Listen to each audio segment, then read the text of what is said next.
ನಿಜಕ್ಕೂ ಹೃದಯ ವಿತ್ರಾಕಂತ ಘಟನೆ. ಇದನ್ನ ಸಂಪೂರ್ಣವಾಗಿ ಹೈಕೋರ್ಟಿನ ಸಿಟ್ಟಿಂಗ್ ಜಡ್ಜ್ ಅವರ ನೇತೃತ್ವದಲ್ಲಿ ಈ ಒಂದು ತನಿಖೆ ಆಗಬೇಕು. ಡೆಪ್ಯೂಟಿ ಕಮಿಷನರ್ ಯಾರ ಕಂಟ್ರೋಲ್ನಾಗ ಇರ್ತಾರ್ರಿ? ರಾಜ್ಯ ಸರ್ಕಾರ ಕಂಟ್ರೋಲ್ನಾಗ ಇರ್ತಾರ. ಅವ್ರ ವರದಿ ನಾಳೆ ಕೊಡುವುದೇ ಇಲ್ಲ.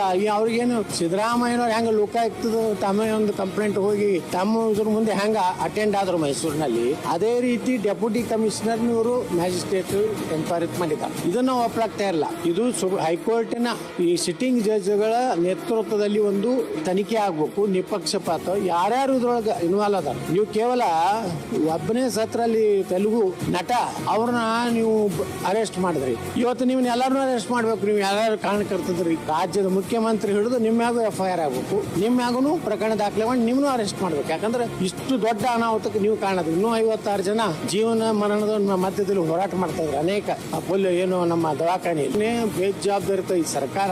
ಸಿದ್ದರಾಮಯ್ಯನವ್ರ ಹೇಳ್ತೀನಿ,